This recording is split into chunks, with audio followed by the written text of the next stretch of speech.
Audiobook do livro Meu Caminho para o Rotary. Autor, Paul Harris. Eu sou Júlio Lócio, do Rotary Clube de Fortaleza Dunas, governador 2006-2007 do distrito 4490. Eu lerei o capítulo 11º do livro de Paul Harris, que intitula-se A Descoberta de uma Lagoa. Nos saudosos dias da minha meninice, descobri que os esportes e as diversões de inverno são mais emocionantes do que das outras estações. Nós, meninos, jamais tivemos sequer o medo de uma estação sem atrativos. Também não havia ninguém com mais interesse em diversões que nós.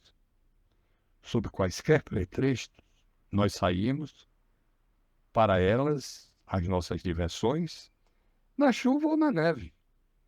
Não me lembro de haver desejado o fim de uma nevada.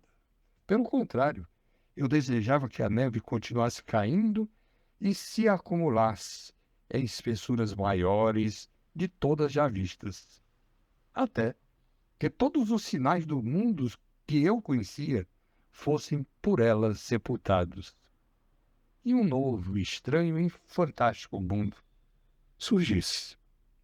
Todos os meninos que cresceram no meio rural ou nas pequenas cidades da Nova Inglaterra sentiam o êxtase de presenciar a neve caindo.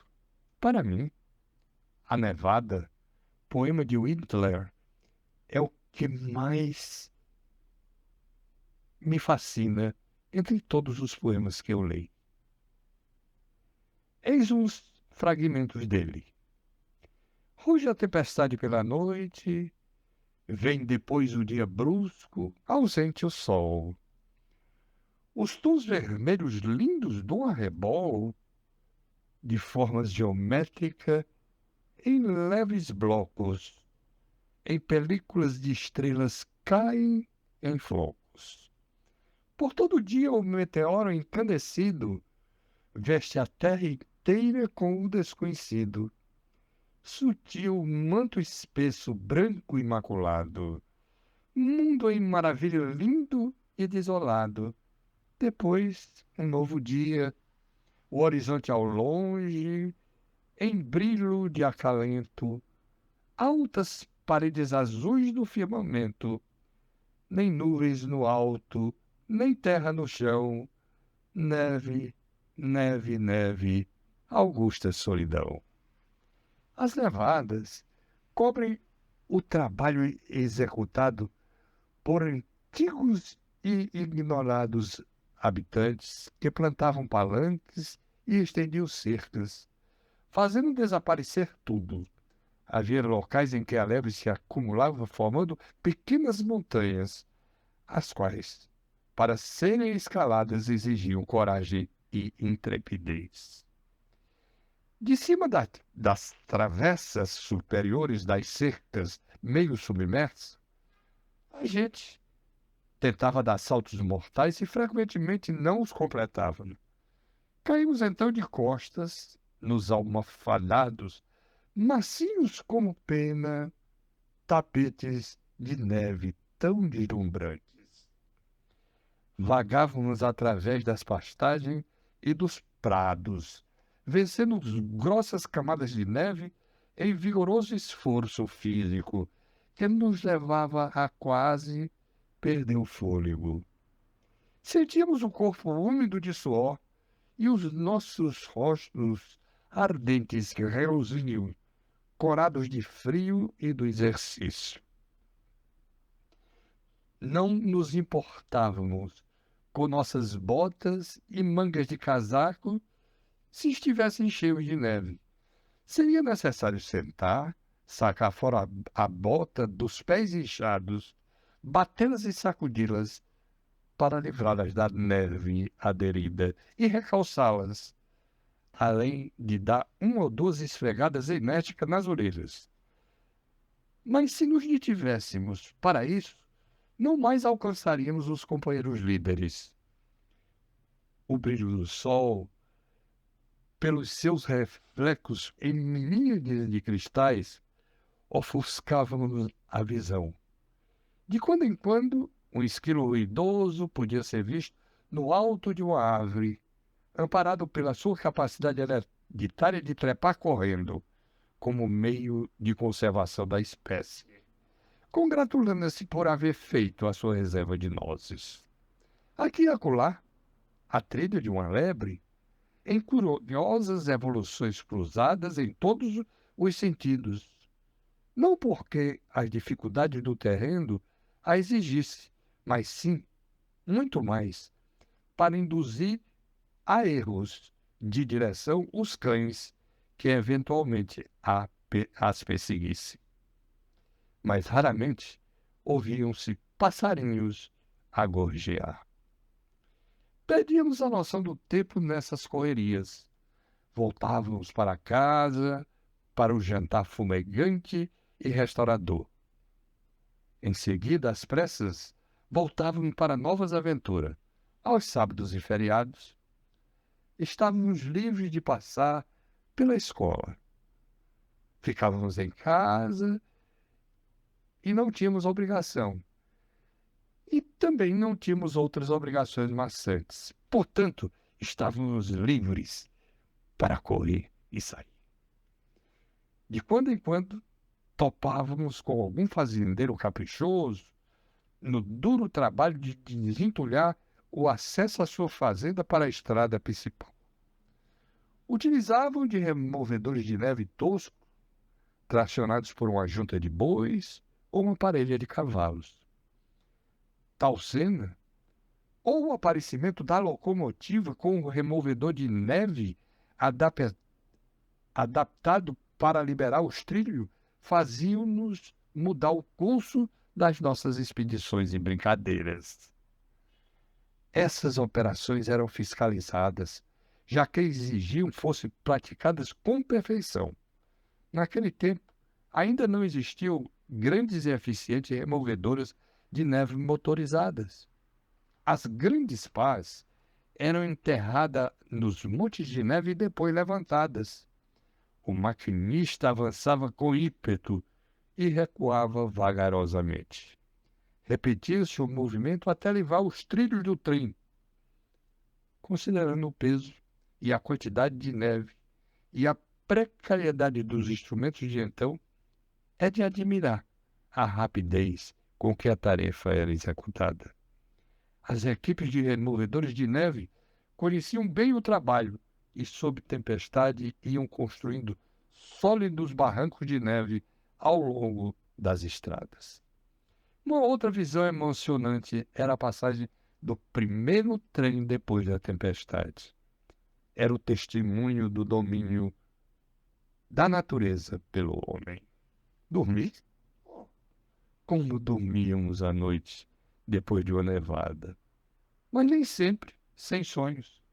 Sonhávamos muitas vezes esperançados e desejosos, que quando chovia nas primeiras horas da manhã, para que, ao alvorecer, aquela chuva se transformasse em neve.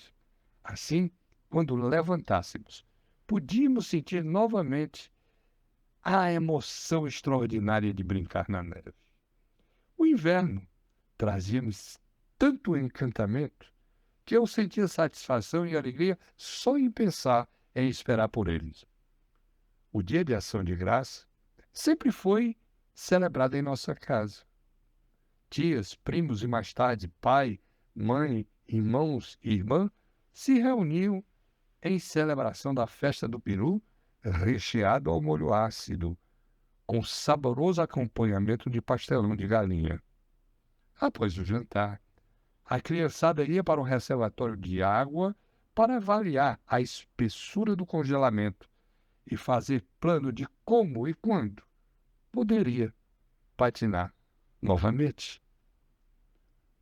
Nós atirávamos pedras sobre a camada fina de gelo e nos divertíamos com o estalido seco que o impacto produzia ao quebrar esse gelo.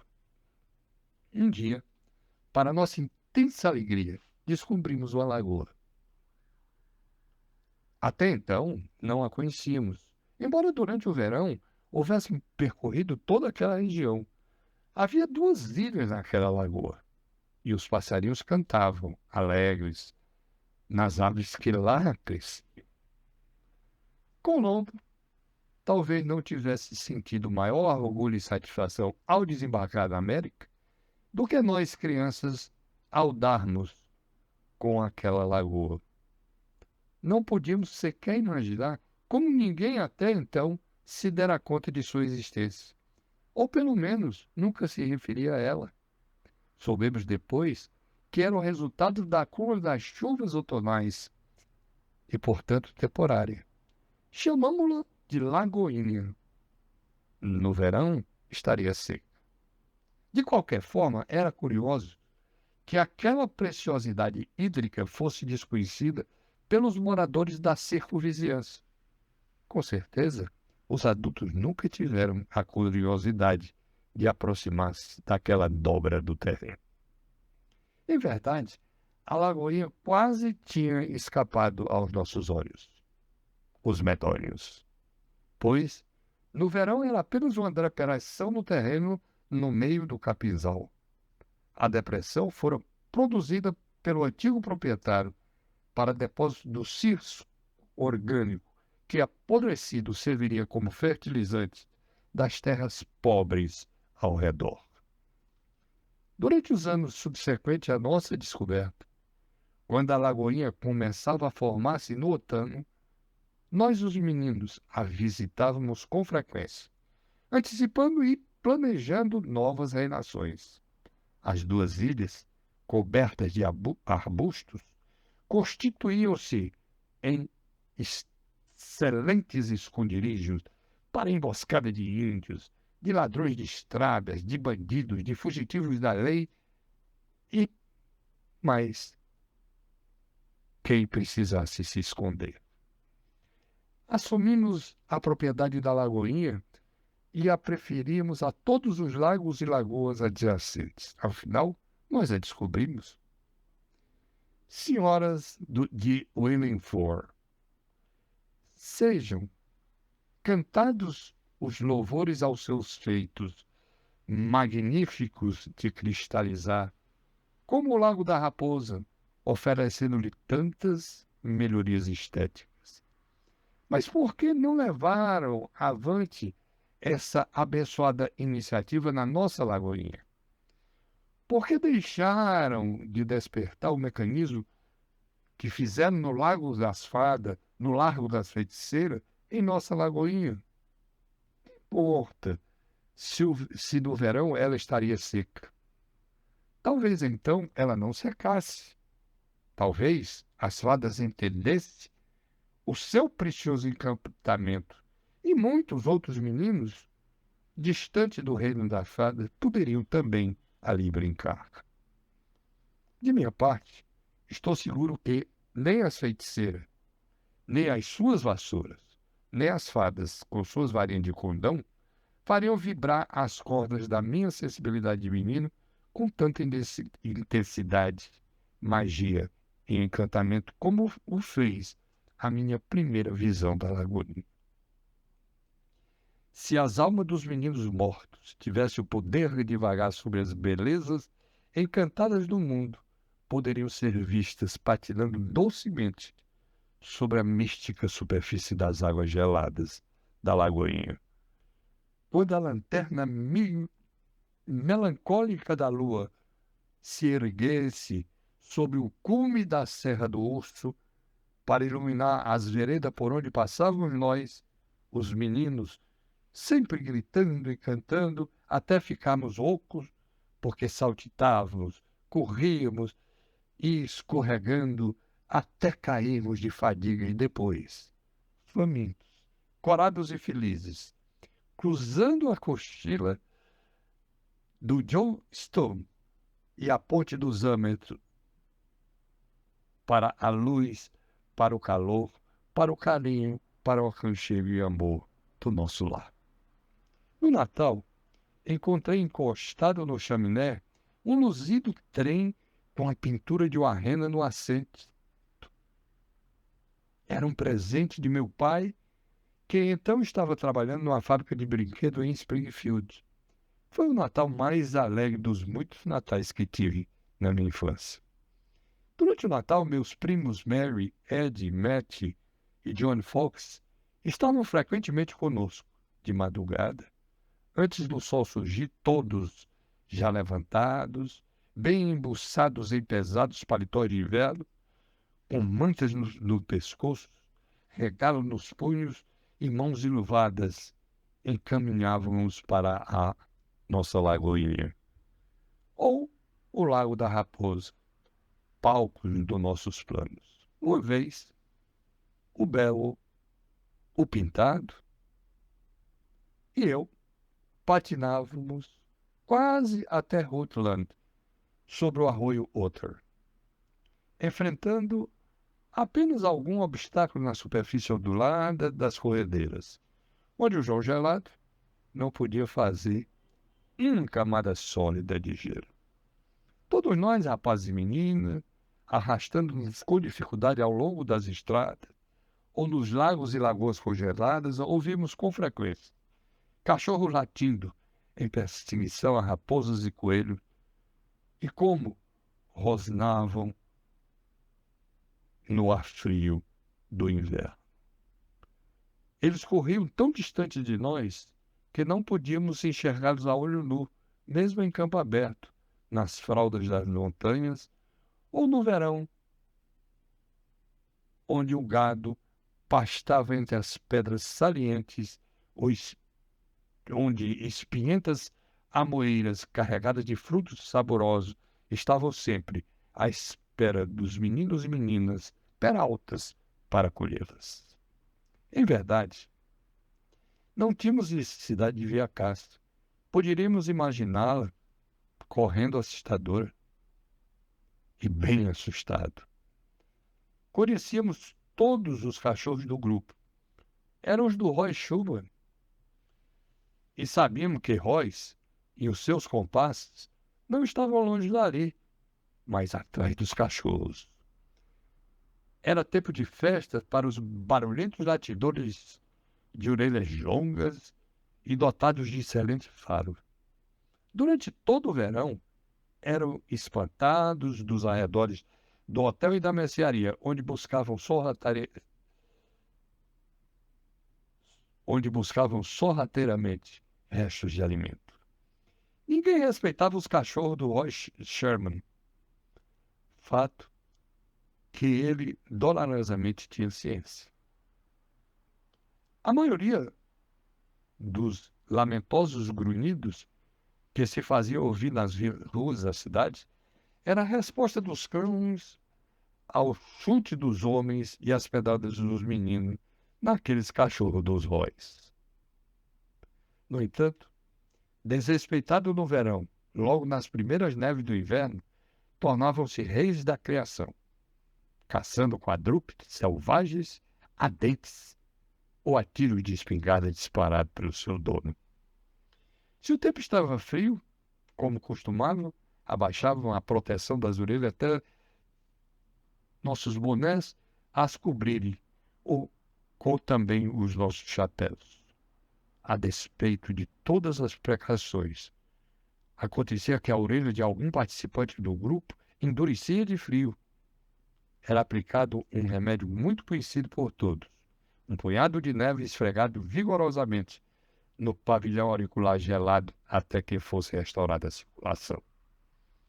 À chegada na lagoa, o primeiro passo era amarrar bem os patins e partir em velocidade sobre o gelo, juntar galhos secos e amontoá-los para fazer fogo, diante do qual pudéssemos esquentar nossas costas, rostos e corpos, um de cada vez.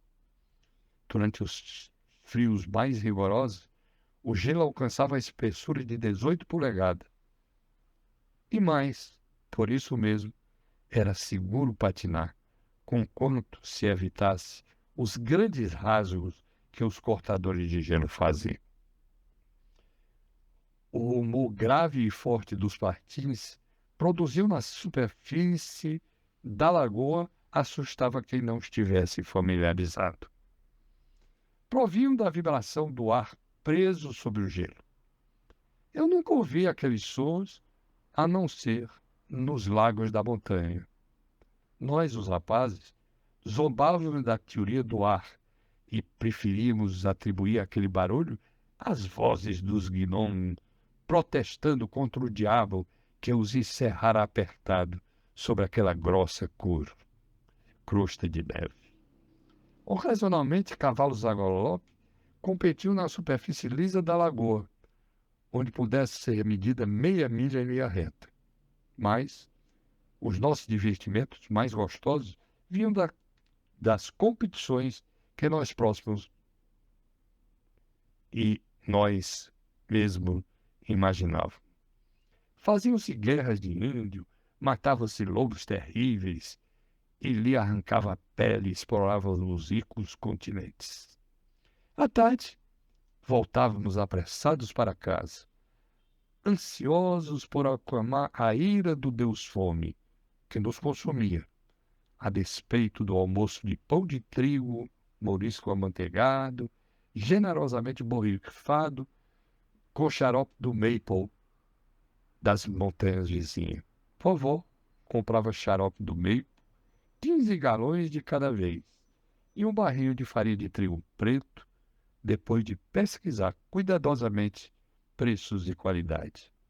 Bolo de farinha de trigo preto, com batata frita, em fatias fininhas que pareciam crespo. Era o menu permanente da nossa refeição matutina. Depois do jantar, voltávamos e só dávamos a última patinada quando começava a cair a noite. Curtos aqueles dias de inverno. Obrigado, Júlio Nosso.